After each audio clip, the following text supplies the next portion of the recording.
नमस्कार खबरों के इस बुलेटिन च तुहाडा स्वागत है। मैं हाँ गीता सक्सेना। पहला पेश ने चौंकिया खबर। केंद्रीय गृह मंत्रालय वालों 30 जून तक चलन वाले लॉकडाउन बारे नवे दिशा निर्देश जारी। इसनू अनलॉक 1 का नाम दिता गया है। कंटेनमेंट जोनों के विच सख्ती रहेगी। पहले गेड़ विच 8 जून तो सारियां धार्मिक थावां खोलियां जाणगियां। होटल रेस्टोरेंट और दूजियां प्राणाचारी सेवावां ते शॉपिंग मॉल्स खुलण बारे सेहत मंत्रालय वालों वक्रे तौर पर हदायतां जारी कीतियां जाणगियां। विद्यक अदारियां बारे फैसला जुलाई के महीने में लिया जाएगा। देश भर में करफ्यू हुण रात 9 बजे तो सवेरे 5 बजे तक लागू रहेगा।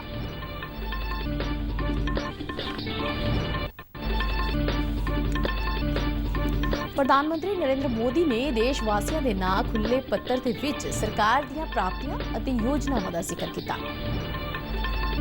मोदी ने कहा कि गरीबां, किसानां, महिलावां ते नौजवान वर्ग का शक्तिकरण सरकार की प्रमुख तरजीह है। उन्होंने कहा कि भारत कोरोना वायरस खिलाफ विड्डी जंग दे विच जित वाल अगे वध रहा है।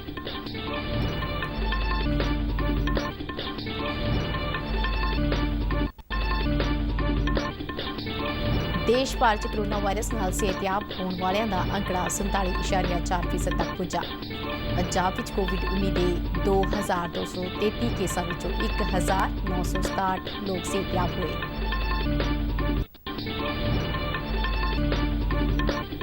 मुख्यमंत्री कैप्टन अमरिंदर सिंह ने कहा कि उन्होंने सरकार कोविड महामारी के चलदियां पे वित्ती घाटे को पूरा करने के लिए कर्जा लवेगी।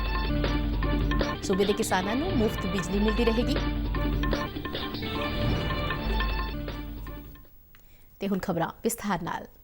केंद्रीय गृह मंत्रालय वालों लॉकडाउन के लिए नवे दिशा निर्देश जारी कर दिए गए हैं।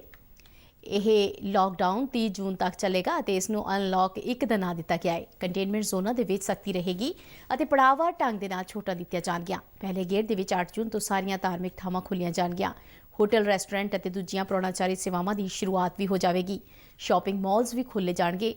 इन्हां दे लई सेहत मंत्रालय वालों वक्रियां हदायतां जारी कीतियां जाणगियां। दूजे गेड़ च स्कूल, कॉलेज, विद्यक अदारे, सिखलाई और कोचिंग इंस्टीट्यूट आदि नूं भी खोलण दा फैसला जुलाई के महीने दे विच लिया जाएगा।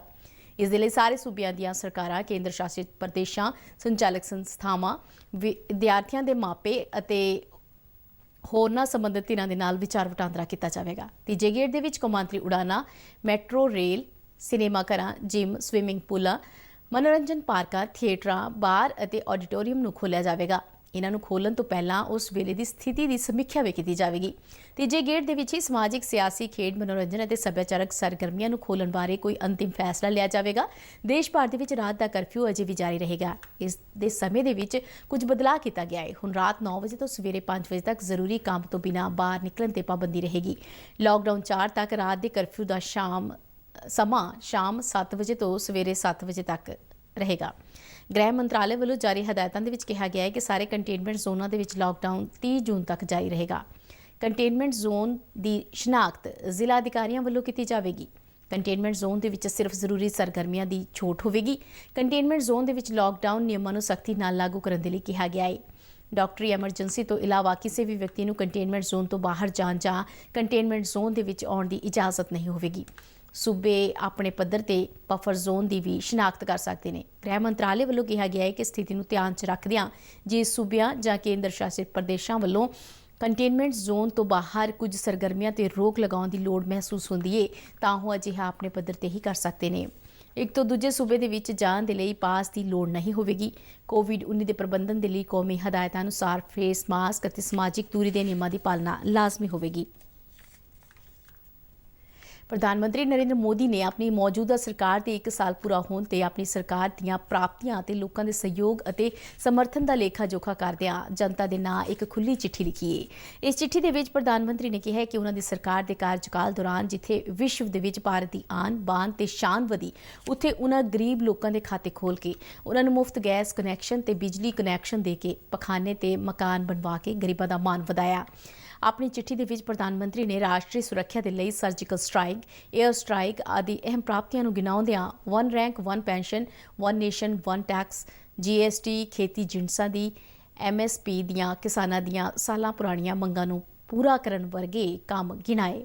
ਪ੍ਰਧਾਨ ਮੰਤਰੀ ਨੇ ਕਿਹਾ ਕਿ 1 ਸਾਲ ਦਾ ਕਾਰਜਕਾਲ ਅਨੇਕਾਂ ਜ਼ਰੂਰਤਾਂ ਦੀ ਪੂਰਤੀ ਨੂੰ ਸਮਰਪਿਤ ਰਿਹਾ। उन 5 वर्षों में देश ने अंत्योदय की भावना के साथ गरीबों का जीवन आसान बनाने के लिए गवर्नेंस को परिवर्तित होते देखा है।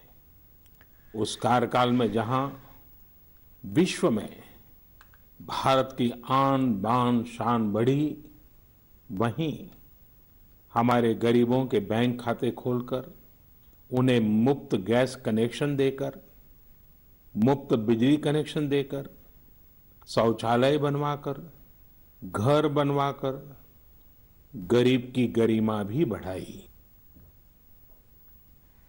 ਨਰਿੰਦਰ ਮੋਦੀ ਨੇ ਕਿਹਾ ਕਿ ਦੇਸ਼ ਦੀ ਇਸ ਇਤਿਹਾਸਕ ਯਾਤਰਾ ਦੇ ਵਿੱਚ ਹਰ ਸਮਾਜ, ਹਰ ਵਰਗ ਅਤੇ ਹਰ ਵਿਅਕਤੀ ਨੇ ਬਖੂਬੀ ਆਪਣੀ ਜ਼ਿੰਮੇਵਾਰੀ ਨਿਭਾਈ। ਸਬਕਾ ਸਾਥ, ਸਬਕਾ ਵਿਕਾਸ, ਸਬਕਾ ਵਿਸ਼ਵਾਸ ਦੇ ਮੰਤਰ ਨੂੰ ਲੈ ਕੇ ਦੇਸ਼ ਸਮਾਜਿਕ, ਆਰਥਿਕ, ਆਲਮੀ ਜਾਂ ਅੰਦਰੂਨੀ ਹਰ ਦਿਸ਼ਾ ਵੱਲ ਅੱਗੇ ਵਧ ਰਿਹਾ ਹੈ। ਪ੍ਰਧਾਨ ਮੰਤਰੀ ਨੇ ਜੰਮੂ ਕਸ਼ਮੀਰ ਵਿੱਚ ਰਾਸ਼ਟਰੀ ਏਕਤਾ ਤੇ ਅਖੰਡਤਾ ਦੇ ਲਈ ਧਾਰਾ 370 ਅਤੇ 35A ਨੂੰ ਸਮਾਪਤ ਕਰਨ, ਰਾਮ ਮੰਦਿਰ ਦਾ ਨਿਰਮਾਣ, 3 ਤਲਾਕ ਕਾਨੂੰਨ ਦੇ ਨਾਲ ਨਾਗਰਿਕਤਾ ਸੋਧ ਕਾਨੂੰਨ ਲਿਆਉਣ ਨੂੰ ਵੀ ਆਪਣੀਆਂ ਸਰਕਾਰ ਦੀਆਂ ਅਹਿਮ ਪ੍ਰਾਪਤੀਆਂ ਦੱਸਿਆ। प्रिय स्नेहीजन, देशवासियों की आशाओं आकांक्षाओं की पूर्ति करते हुए हम तेज गति से आगे बढ़ ही रहे थे कि कोरोना वैश्विक महामारी ने भारत को भी घेर लिया। एक और जहां अत्याधुनिक स्वास्थ्य सेवाओं और विशाल अर्थव्यवस्था वाली विश्व की बड़ी बड़ी महाशक्तियां हैं, वहीं दूसरी ओर इतनी बड़ी आबादी और अनेक चुनौतियों से घिरा हमारा भारत है। ਚਿੱਠੀ ਵਿੱਚ ਪ੍ਰਧਾਨ ਮੰਤਰੀ ਨਰਿੰਦਰ ਮੋਦੀ ਨੇ ਚੀਫ ਆਫ ਡਿਫੈਂਸ ਸਟਾਫ ਦੇ ਅਹੁਦੇ ਦੇ ਗਠਨ ਦੇ ਫੈਸਲੇ, ਮਿਸ਼ਨ ਗਗਨਯਾਨ ਦੇ ਲਈ ਭਾਰਤ ਦੀਆਂ ਉਪਲਬਧੀਆਂ ਅਤੇ ਗਰੀਬਾਂ, ਕਿਸਾਨਾਂ, ਮਹਿਲਾਵਾਂ ਤੇ ਨੌਜਵਾਨਾਂ ਦੇ ਸ਼ਕਤੀਕਰਨ ਦੇ ਲਈ ਸਰਕਾਰ ਦੀਆਂ ਤਰਜੀਹਾਂ ਦਾ ਵਿਸ਼ੇਸ਼ ਤੌਰ ਤੇ ਜ਼ਿਕਰ ਕੀਤਾ। ਪ੍ਰਧਾਨ ਮੰਤਰੀ ਨੇ ਕਿਹਾ ਕਿ ਹੁਣ PM ਕਿਸਾਨ ਸਨਮਾਨ ਨਿਧੀ ਦੇ ਦਾਇਰੇ ਦੇ ਵਿੱਚ ਦੇਸ਼ ਦਾ ਹਰ ਕਿਸਾਨ ਆ ਚੁੱਕਾ ਹੈ। ਉਨ੍ਹਾਂ ਦੱਸਿਆ ਕਿ ਬੀਤੇ 1 ਸਾਲ ਦੇ ਵਿੱਚ ਇਸ ਯੋਜਨਾ ਤਹਿਤ 9 ਕਰੋੜ 50 ਲੱਖ ਤੋਂ ਜ਼ਿਆਦਾ ਕਿਸਾਨਾਂ ਦੇ ਖਾਤਿਆਂ ਦੇ ਵਿੱਚ 72,000 ਕਰੋੜ ਰੁਪਏ ਤੋਂ ਵੱਧ ਦੀ ਰਕਮ ਜਮ੍ਹਾਂ ਕਰਵਾਈ ਗਈ। ਇਸ ਤੋਂ ਇਲਾਵਾ ਕਿਸਾਨ, ਖੇਤ ਮਜ਼ਦੂਰ, ਛੋਟੇ ਦੁਕਾਨਦਾਰ ਅਤੇ ਅਸੰਗਠਿਤ ਖੇਤਰਾਂ ਦੇ ਕਾਮਿਆਂ ਦੇ ਲਈ 60 ਸਾਲ ਦੀ ਉਮਰ ਤੋਂ ਬਾਅਦ 3,000 ਰੁਪਏ ਦੀ ਨਿਯਮਤ ਮਹੀਨਾਵਾਰ ਪੈਨਸ਼ਨ ਨਿਸ਼ਚਿਤ ਕਰਨਾ ਵੀ ਦੇਸ਼ ਦੇ ਇਤਿਹਾਸ ਦੇ ਵਿੱਚ ਪਹਿਲੀ ਵਾਰ ਹੋਇਆ। ਪ੍ਰਧਾਨ ਮੰਤਰੀ ਨੇ ਕਿਹਾ ਕਿ ਅੱਜ ਵਿਸ਼ਵ ਅੱਗੇ ਇੱਕੋ ਇੱਕ ਸਵਾਲ ਹੈ ਕਿ ਭਾਰਤ ਸਮੇਤ ਵਿਸ਼ਵ ਦੇ ਸਾਰੇ ਦੇਸ਼ਾਂ ਦੀ ਅਰਥ ਵਿਵਸਥਾ ਕਿਵੇਂ ਉਭਰੇਗੀ। ਪਰ ਦੂਜੇ ਪਾਸੇ ਇਹ ਵਿਸ਼ਵਾਸ ਵੀ ਹੈ ਕਿ ਜਿਵੇਂ ਭਾਰਤ ਨੇ ਇਕਜੁੱਟਤਾ ਦੇ ਨਾਲ ਕਰੋਨਾ ਵਿਰੁੱਧ ਲੜਾਈ ਦੇ ਵਿੱਚ ਸਫਲਤਾ ਹਾਸਲ ਕਰਕੇ ਪੂਰੀ ਦੁਨੀਆ ਨੂੰ ਹੈਰਾਨ ਕੀਤਾ ਹੈ, ਉਸੇ ਤਰ੍ਹਾਂ ਆਰਥਿਕ ਖੇਤਰ ਦੇ ਵਿੱਚ ਵੀ ਭਾਰਤ ਨਵੀਂ ਮਿਸਾਲ ਕਾਇਮ ਕਰੇਗਾ। ਪ੍ਰਧਾਨ ਮੰਤਰੀ ਨੇ ਕਰੋਨਾ ਵਾਇਰਸ ਕਾਰਨ ਭਾਰਤ ਦੀ ਆਰਥਿਕਤਾ ਨੂੰ ਹੋਏ ਨੁਕਸਾਨ ਦੀ ਭਰਪਾਈ ਅਤੇ ਦੇਸ਼ ਨੂੰ ਮੁੜ ਪੈਰਾਂ ਤੇ ਖੜਾ ਕਰਨ ਦੇ ਲਈ ਆਪਣੀ ਸਰਕਾਰ ਵੱਲੋਂ ਐਲਾਨੇ ਗਏ ਆਤਮ ਨਿਰਭਰ ਭਾਰਤ ਅਭਿਆਨ ਤਹਿਤ 20 ਲੱਖ ਕਰੋੜ ਰੁਪਏ ਦੇ ਆਰਥਿਕ ਪੈਕੇਜ ਦਾ ਉਚੇਚੇ ਤੌਰ ਤੇ ਜ਼ਿਕਰ ਕੀਤਾ। ਉਨ੍ਹਾਂ ਕਿਹਾ ਕਿ ਇਹ ਅਭਿਆਨ ਹਰ ਦੇਸ਼ਵਾਸੀ, ਕਿਸਾਨਾਂ, ਮਜ਼ਦੂਰਾਂ, ਛੋਟੇ ਉਦਮੀਆਂ, ਸਟਾਰਟਅਪ ਨਾਲ ਜੁੜੇ ਨੌਜਵਾਨਾਂ ਸਾਰਿਆਂ ਹੀ ਦੇ ਲਈ ਨਵੇਂ ਮੌਕਿਆਂ ਦਾ ਦੌਰ ਲੈ ਕੇ ਆਵੇਗਾ। ਪ੍ਰਧਾਨ ਮੰਤਰੀ ਨਰਿੰਦਰ ਮੋਦੀ ਦੀਆਂ ਨੀਤੀਆਂ ਨੇ ਪਿਛਲੇ 60 ਸਾਲ ਦੇ ਵਿਕਾਸ ਦੇ ਖਾਪੇ ਨੂੰ 6 ਸਾਲ ਦੇ ਵਿੱਚ ਦੇਸ਼ ਦੇ ਪ੍ਰਧਾਨ ਮੰਤਰੀ ਵਜੋਂ ਪੂਰਾ ਕਰਨ ਦਾ ਯਤਨ ਕੀਤਾ ਹੈ। ਬੀਜੇਪੀ ਦੇ ਕੌਮੀ ਪ੍ਰਧਾਨ JP ਨੱਡਾ ਨੇ NDA ਸਰਕਾਰ ਦੇ ਲਗਾਤਾਰ ਦੂਜੇ ਕਾਰਜਕਾਲ ਦੀ ਪਹਿਲੀ ਵਰ੍ਹੇਗੰਢ ਮੌਕੇ ਮੋਦੀ ਸਰਕਾਰ ਦੀਆਂ ਪ੍ਰਾਪਤੀਆਂ ਦਾ ਜ਼ਿਕਰ ਨਵੀਂ ਦਿੱਲੀ 'ਚ ਹੋਈ ਇੱਕ ਪ੍ਰੈਸ ਕਾਨਫਰੰਸ ਦੌਰਾਨ ਕੀਤਾ। ਉਨ੍ਹਾਂ ਕਿਹਾ ਕਿ ਮੋਦੀ ਸਰਕਾਰ ਦੇ ਦੂਜੇ ਕਾਰਜਕਾਲ ਦਾ ਇਹ ਪਹਿਲਾ ਸਾਲ ਉਨ੍ਹਾਂ ਵੱਲੋਂ ਲਏ ਗਏ ਸਖਤ ਅਤੇ ਮੁਸ਼ਕਲ ਫੈਸਲਿਆਂ, ਚੁਣੌਤੀਆਂ ਨੂੰ ਮੌਕਿਆਂ ਦੇ ਵਿੱਚ ਬਦਲਣ ਲਈ ਜਾਣਿਆ ਜਾਵੇਗਾ। ਉਨ੍ਹਾਂ ਕਿਹਾ ਕਿ ਮੋਦੀ ਸਰਕਾਰ ਨੇ ਇਸ ਦੌਰਾਨ ਉਨ੍ਹਾਂ ਫੈਸਲਿਆਂ ਨੂੰ ਲਾਗੂ ਕੀਤਾ ਹੈ ਜਿਨ੍ਹਾਂ ਦੀ ਦਹਾਕਿਆਂ ਤੋਂ ਉਡੀਕ ਕੀਤੀ ਜਾ ਰਹੀ ਸੀ। ਇਨ੍ਹਾਂ ਫੈਸਲਿਆਂ ਦੇ ਨਾਲ ਦੇਸ਼ ਦਾ ਚਿਹਰਾ ਬਦਲ ਗਿਆ ਹੈ। ਨੱਡਾ ਨੇ ਕਿਹਾ ਕਿ ਪ੍ਰਧਾਨ ਮੰਤਰੀ ਨਰਿੰਦਰ ਮੋਦੀ ਨੇ ਆਪਣੀਆਂ ਦੂਰਦਰਸ਼ੀ ਨੀਤੀਆਂ, ਸਮਰਪਣ ਅਤੇ ਟੀਮ ਇੰਡੀਆ ਦੀ ਭਾਵਨਾ ਦੇ ਨਾਲ ਕੰਮ ਕਰਦੇ ਹੋਏ ਦੇਸ਼ ਦੇ ਲੋਕਤੰਤਰ ਨੂੰ ਇੱਕ ਨਵੀਂ ਦਿਸ਼ਾ ਦਿੱਤੀ ਹੈ। ਉਨ੍ਹਾਂ ਕਿਹਾ ਕਿ ਸਰਕਾਰ ਦੇ ਹਰੇਕ ਫੈਸਲੇ 'ਚ ਲੋਕਾਂ ਦਾ ਕਲਿਆਣ ਅਤੇ ਦੇਸ਼ ਦਾ ਹਿੱਤ ਸਾਫ਼ ਝਲਕਦਾ ਹੈ। ਨੱਡਾ ਨੇ ਕਿਹਾ ਕਿ COVID-19 ਦੀ ਚੁਣੌਤੀ ਦਾ ਟਾਕਰਾ ਪ੍ਰਧਾਨ ਮੰਤਰੀ ਨਰਿੰਦਰ ਮੋਦੀ ਨੇ ਸਖਤ ਫੈਸਲਿਆਂ ਦੇ ਨਾਲ ਕੀਤਾ ਹੈ। ਉਨ੍ਹਾਂ ਵੱਲੋਂ ਚੁੱਕੇ ਗਏ ਕਦਮ ਦੁਨੀਆ ਭਰ ਦੇ ਕਈ ਆਗੂਆਂ ਦੇ ਲਈ ਇੱਕ ਚੰਗਾ ਸੁਨੇਹਾ ਸਾਬਤ ਹੋਏ ਨੇ। ਕੋਰੋਨਾ ਦੇ ਖਿਲਾਫ ਲੜਾਈ ਦੇ ਵਿੱਚ ਭਾਰਤ ਨੇ 100 ਤੋਂ ਵੱਧ ਮੁਲਕਾਂ ਨੂੰ ਮਦਦ ਦੇਣ ਦੀ ਸੋਚ ਦੇ ਨਾਲ ਦਵਾਈਆਂ ਮੁਹੱਈਆ ਕਰਵਾਈਆਂ ਨੇ।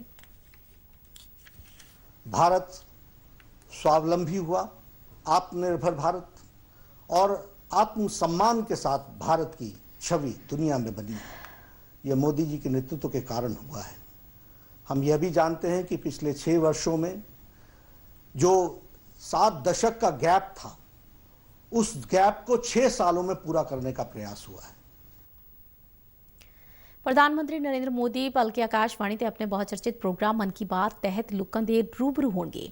ਮਹੀਨਾਵਾਰ ਮਨ ਕੀ ਬਾਤ ਪ੍ਰੋਗਰਾਮ ਦੀ ਇਹ 65ਵੀਂ ਕੜੀ ਹੋਵੇਗੀ। ਪ੍ਰਧਾਨ ਮੰਤਰੀ ਨਰਿੰਦਰ ਮੋਦੀ ਮਨ ਕੀ ਬਾਤ ਪ੍ਰੋਗਰਾਮ ਵਿੱਚ ਜਿੱਥੇ ਆਪਣੀ ਸਰਕਾਰ ਦੇ ਪ੍ਰੋਗਰਾਮਾਂ, ਲੋਕਾਂ ਵੱਲੋਂ ਕੀਤੇ ਗਏ ਚੰਗੇ ਕੰਮਾਂ ਅਤੇ ਦੇਸ਼ ਨੂੰ ਦਰਪੇਸ਼ ਚੁਣੌਤੀਆਂ ਦਾ ਜ਼ਿਕਰ ਕਰਦੇ ਨੇ, ਉੱਥੇ ਲੋਕਾਂ ਦੇ ਸੁਝਾਵਾਂ ਨੂੰ ਵੀ ਇਸ ਪ੍ਰੋਗਰਾਮ ਦੇ ਵਿੱਚ ਸ਼ਾਮਲ ਕਰਦੇ ਨੇ ਅਤੇ ਕਈ ਲੋਕਾਂ ਦੇ ਨਾਲ ਫੋਨ ਤੇ ਸਿੱਧੇ ਗੱਲਬਾਤ ਵੀ ਕਰਦੇ ਨੇ, ਜਿਸ ਕਰਕੇ ਮਨ ਕੀ ਬਾਤ ਪ੍ਰੋਗਰਾਮ ਵਧੇਰੇ ਹਰਮਨ ਪਿਆਰਾ ਹੋਇਆ ਹੈ। ਮਨ ਕੀ ਬਾਤ ਪ੍ਰੋਗਰਾਮ ਆਕਾਸ਼ਵਾਣੀ ਤੇ ਭਲਕੇ ਸਵੇਰੇ 11 ਵਜੇ ਸ਼ੁਰੂ ਹੋਵੇਗਾ, ਜਿਸ ਨੂੰ ਦੂਰਦਰਸ਼ਨ ਦੇ ਸਾਰੇ ਹੀ ਚੈਨਲਾਂ ਤੇ ਵੀ ਦੇਖਿਆ ਜਾ ਸਕੇਗਾ।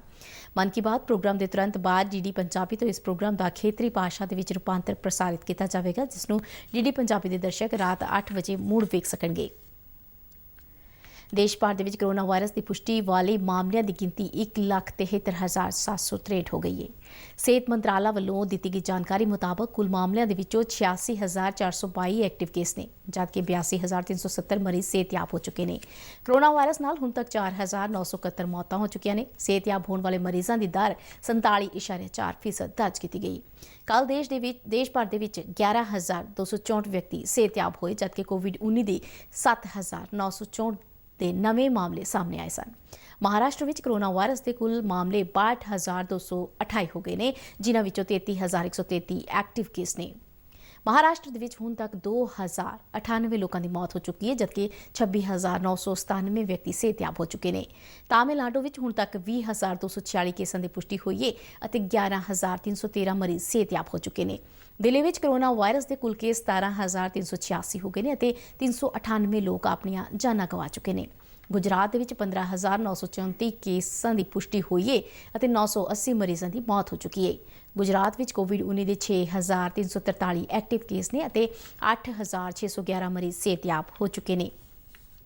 ਪੰਜਾਬ ਵਿੱਚ ਕਰੋਨਾ ਵਾਇਰਸ ਦੇ 2,233 ਕੇਸਾਂ ਦੀ ਪੁਸ਼ਟੀ ਹੋਈ ਹੈ, ਜਿਨ੍ਹਾਂ ਵਿੱਚੋਂ 1,967 ਕਰੋਨਾ ਮੁਕਤ ਹੋ ਚੁੱਕੇ ਨੇ। ਤਾਜ਼ਾ ਜਾਣਕਾਰੀ ਮੁਤਾਬਕ ਸੂਬੇ ਦੇ ਵਿੱਚ ਕੋਵਿਡ-19 ਦੇ 222 ਐਕਟਿਵ ਕੇਸ ਨੇ ਅਤੇ 44 ਲੋਕਾਂ ਦੀ ਮੌਤ ਹੋ ਚੁੱਕੀ ਹੈ। ਮੁੱਖ ਮੰਤਰੀ ਕੈਪਟਨ ਅਮਰਿੰਦਰ ਸਿੰਘ ਨੇ ਕਿਹਾ ਹੈ ਕਿ ਜਦੋਂ ਤੱਕ ਉਹਨਾਂ ਦੀ ਸਰਕਾਰ ਚੱਲੇਗੀ, ਉਦੋਂ ਤੱਕ ਸੂਬੇ ਦੇ ਕਿਸਾਨਾਂ ਨੂੰ ਮੁਫਤ ਬਿਜਲੀ ਮਿਲਦੀ ਰਹੇਗੀ। ਚੰਡੀਗੜ੍ਹ ਤੋਂ ਜਾਰੀ ਇੱਕ ਬਿਆਨ ਦੇ ਵਿੱਚ ਉਹਨਾਂ ਕਿਹਾ ਕਿ ਸੂਬਾ ਸਰਕਾਰ ਕਿਸਾਨਾਂ ਦੇ ਹਿੱਤ ਦੇ ਨਾਲ ਕਿਸੇ ਵੀ ਕੀਮਤ ਤੇ ਕੋਈ ਸਮਝੌਤਾ ਨਹੀਂ ਕਰੇਗੀ। ਮੁੱਖ ਮੰਤਰੀ ਨੇ ਕਿਹਾ ਕਿ ਕੇਂਦਰ ਵੱਲੋਂ ਮੁਫਤ ਬਿਜਲੀ ਦੇ ਬਦਲ ਵਜੋਂ ਕਿਸਾਨਾਂ ਨੂੰ DBT ਰਾਹੀਂ ਫਾਇਦਾ ਦੇਣ ਦੇ ਸੁਝਾਅ ਨੂੰ ਉਹਨਾਂ ਦੀ ਸਰਕਾਰ ਨਹੀਂ ਮੰਨੇਗੀ। ਮੁੱਖ ਮੰਤਰੀ ਨੇ ਕਿਹਾ ਕਿ ਉਹ ਇਹ ਮਾਮਲਾ ਕੇਂਦਰ ਸਰਕਾਰ ਕੋਲ ਚੁੱਕਣਗੇ ਅਤੇ ਇਸ ਦਾ ਢੁਕਵਾਂ ਬਦਲਵਾਂ ਹੱਲ ਲੱਭਣ ਦੀ ਕੋਸ਼ਿਸ਼ ਕਰਨਗੇ। ਮੁੱਖ ਮੰਤਰੀ ਨੇ ਕਿਹਾ ਕਿ ਉਹਨਾਂ ਦੀ ਸਰਕਾਰ ਕੋਵਿਡ ਮਹਾਮਾਰੀ ਦੇ ਚਲਦਿਆਂ ਵਿੱਤੀ ਘਾਟੇ ਨੂੰ ਪੂਰਾ ਕਰਨ ਦੇ ਲਈ ਕਰਜ਼ ਲਵੇਗੀ। ਅਕਾਲੀ ਦਲ ਦੇ ਪ੍ਰਧਾਨ ਸੁਖਬੀਰ ਬਾਦਲ ਵੱਲੋਂ ਸੂਬਾ ਸਰਕਾਰ ਤੇ ਲਾਏ ਜਾ ਰਹੇ ਦੋਸ਼ਾਂ ਦਾ ਖੰਡਨ ਕਰਦਿਆਂ ਉਹਨਾਂ ਕਿਹਾ ਕਿ ਮੌਜੂਦਾ ਸਰਕਾਰ ਮਾਰਚ 2017 ਦੇ ਵਿੱਚ ਸੱਤਾ 'ਚ ਆਉਣ ਤੋਂ ਬਾਅਦ ਕਿਸਾਨਾਂ ਨੂੰ ਲਗਾਤਾਰ ਮੁਫਤ ਬਿਜਲੀ ਦੀ ਸਹੂਲਤ ਦੇ ਰਹੀ ਹੈ। ਭਾਵੇਂ ਅਕਾਲੀ BJP ਦੇ 10 ਸਾਲ ਦੇ ਸ਼ਾਸਨ ਮਗਰੋਂ ਸੂਬਾ ਪੂਰੀ ਤਰ੍ਹਾਂ ਦੇ ਨਾਲ ਮਾਲੀ ਸੰਕਟਾਂ ਦੇ ਵਿੱਚ ਘਿਰਿਆ ਹੋਇਆ ਸੀ। ਕਰੋਨਾ ਮਹਾਮਾਰੀ ਦੇ ਇਸ ਦੌਰ ਦੇ ਵਿੱਚ ਪ੍ਰਧਾਨ ਮੰਤਰੀ ਅੰਨ ਯੋਜਨਾ ਦੇਸ਼ ਦੀ ਗਰੀਬ ਜਨਤਾ ਦੇ ਲਈ ਵਰਦਾਨ ਸਾਬਿਤ ਹੋ ਰਹੀ ਹੈ। ਇਸ ਯੋਜਨਾ ਤਹਿਤ BPL ਤੇ APL ਪਰਿਵਾਰਾਂ ਨੂੰ ਮੁਫਤ ਰਾਸ਼ਨ ਮੁਹੱਈਆ ਕਰਵਾਇਆ ਜਾ ਰਿਹਾ ਹੈ। ਕੇਂਦਰ ਸਰਕਾਰ ਵੱਲੋਂ ਸ਼ੁਰੂ ਕੀਤੀ ਗਈ ਇਸ ਯੋਜਨਾ ਦਾ ਮੰਤਵ ਹੈ ਕਿ ਲਾਕਡਾਊਨ ਦੇ ਕਾਰਨ ਕੋਈ ਵੀ ਗਰੀਬ ਭੋਜਨ ਤੋਂ ਬਿਨਾਂ ਨਾ ਰਹੇ। ਪੰਜਾਬ ਦੇ ਵਿੱਚ ਵੀ ਗਰੀਬ ਪਰਿਵਾਰਾਂ ਨੂੰ ਇਸ ਯੋਜਨਾ ਦਾ ਲਾਭ ਮਿਲਿਆ। ਸੂਬੇ ਦੇ ਬਾਕੀ ਹਿੱਸਿਆਂ ਵਾਂਗ ਮੋਗਾ ਜ਼ਿਲ੍ਹੇ ਦੇ ਵਿੱਚ ਵੀ ਸਮਾਰਟ ਰਾਸ਼ਨ ਕਾਰਡ ਧਾਰਕਾਂ ਨੂੰ 15 ਕਿਲੋ ਕਣਕ ਪ੍ਰਤੀ ਜੀ ਅਤੇ 3 ਕਿਲੋ ਦਾਲ ਪ੍ਰਤੀ ਪਰਿਵਾਰ ਦੇ ਹਿਸਾਬ ਦੇ ਨਾਲ 3 ਮਹੀਨਿਆਂ ਦੇ ਲਈ ਇਕੱਠਾ ਰਾਸ਼ਨ ਦਿੱਤਾ ਜਾ ਰਿਹਾ ਹੈ। ਮੋਗਾ ਜ਼ਿਲ੍ਹੇ ਦੇ ਵਿੱਚ 1,26,203 ਸਮਾਰਟ ਰਾਸ਼ਨ ਕਾਰਡ ਧਾਰਕ ਨੇ, ਜਿਨ੍ਹਾਂ ਦੇ ਵਿੱਚੋਂ ਹੁਣ ਤੱਕ 65,980 ਪਰਿਵਾਰਾਂ ਨੂੰ ਮੁਫਤ ਰਾਸ਼ਨ ਮੁਹੱਈਆ ਕਰਵਾਇਆ ਜਾ ਚੁੱਕਾ ਹੈ, ਜਦਕਿ ਬਾਕੀ ਰਹਿੰਦੇ ਪਰਿਵਾਰਾਂ ਨੂੰ ਅਗਲੇ ਕੁਝ ਦਿਨਾਂ ਦੇ ਵਿੱਚ ਰਾਸ਼ਨ ਵੰਡਿਆ ਜਾਵੇਗਾ। ਪ੍ਰਧਾਨ ਮੰਤਰੀ ਅੰਨ ਯੋਜਨਾ ਤਹਿਤ ਅਨਾਜ ਹਾਸਲ ਕਰਨ ਵਾਲੇ ਪਿੰਡ ਕਲਕਲਾਂ ਦੇ ਲਾਭਪਾਤਰੀ ਲਖਵੀਰ ਸਿੰਘ ਅਤੇ ਕੋਮਲਪ੍ਰੀਤ ਕੌਰ ਦਾ ਕਹਿਣਾ ਹੈ ਕਿ ਕਰੋਨਾ ਮਹਾਮਾਰੀ ਦੌਰਾਨ ਲਗਾਏ ਗਏ ਲਾਕਡਾਊਨ ਤੇ ਕਰਫਿਊ ਦੇ ਕਾਰਨ ਉਹਨਾਂ ਨੂੰ ਰੋਜ਼ਮਰਾ ਦੀਆਂ ਲੋੜਾਂ ਨੂੰ ਪੂਰਾ ਕਰਨਾ ਮੁਸ਼ਕਿਲ ਹੋ ਰਿਹਾ ਸੀ, ਪਰ ਸਰਕਾਰ ਵੱਲੋਂ ਸ਼ੁਰੂ ਕੀਤੀ ਗਈ ਅੰਨ ਯੋਜਨਾ ਦੇ ਨਾਲ ਉਹਨਾਂ ਦੇ ਪਰਿਵਾਰਾਂ ਨੂੰ ਹੁਣ ਭੁੱਖੇ ਪੇਟ ਨਹੀਂ ਸੌਣਾ ਪੈਂਦਾ। ਉਹਨਾਂ ਇਸ ਔਖੀ ਘੜੀ ਦੇ ਵਿੱਚ ਗਰੀਬਾਂ ਨੂੰ ਸਹਾਇਤਾ ਮੁਹੱਈਆ ਕਰਾਉਣ ਦੇ ਲਈ ਪ੍ਰਧਾਨ ਮੰਤਰੀ ਨਰਿੰਦਰ ਮੋਦੀ ਦਾ ਧੰਨਵਾਦ ਕੀਤਾ। ਮੇਰਾ ਨੀਲਾ ਕਾਰਡ ਬਣਿਆ ਹੋਇਆ ਹੈ, ਉਸ 'ਤੇ ਮੈਨੂੰ 15 ਕਿਲੋ ਪਰ ਜੀ ਦੇ ਹਿਸਾਬ ਨਾਲ ਕਣਕ ਮਿਲ ਗਈ ਹੈ ਅਤੇ ਅਸੀਂ ਸਰਕਾਰ ਦਾ ਬਹੁਤ ਧੰਨਵਾਦ ਕਰਦੇ ਹਾਂ। ਲਾਕਡਾਊਨ ਦੇ ਵਿੱਚ ਕੰਮ ਕੁਮ ਤਾਂ ਹੈ ਨਹੀਂ ਸੀ ਜੀ, ਘਰੇ ਬੈਠੇ ਸੀ ਵਿਹਲੇ, ਇਸ ਕਰਕੇ ਅਸੀਂ ਸ਼ੁਕਰਾਨਾ ਕਰਦੇ ਹਾਂ ਸਰਕਾਰ ਦਾ। ਜਦੋਂ ਕਰਫਿਊ ਲੱਗਾ ਸੀ ਮਤਲਬ ਕਿ ਸਾਡੀ ਬਹੁਤ ਹੀ ਜ਼ਿਆਦਾ ਮਾੜੀ ਹਾਲਾਤ ਸੀਗੀ, ਬਸ ਵੀ ਘਰਾਂ 'ਚ ਕਣਕ ਸੀਗੀ ਇਕੱਲੀ ਤੇ ਵੀ ਐਵੇਂ ਮਿਰਚਾਂ ਨਾਲ ਹੀ ਰੋਟੀਆਂ ਖਾਂਦੇ ਸੀਗੇ। ਛੋਟੇ ਛੋਟੇ ਬੱਚੇ ਹੈ। ਸਰਕਾਰ ਨੇ ਜੋ ਵੀ 15-15 ਕਿਲੋ ਕਣਕ ਦਿੱਤੀ ਹੈ ਅਤੇ ਨਾਲ 3-3 ਕਿਲੋ ਦਾਲ ਦਿੱਤੀ ਹੈ, ਅਸੀਂ ਸਰਕਾਰ ਦਾ ਬਹੁਤ ਬਹੁਤ ਧੰਨਵਾਦ ਕਰਦੇ ਹਾਂ। ਇਸ ਦੇ ਨਾਲ ਹੀ ਖਬਰਾਂ ਦਾ ਇਹ ਬੁਲੇਟਿਨ ਖਤਮ ਹੁੰਦਾ ਹੈ। ਇਜਾਜ਼ਤ ਦਿਓ, ਨਮਸਕਾਰ।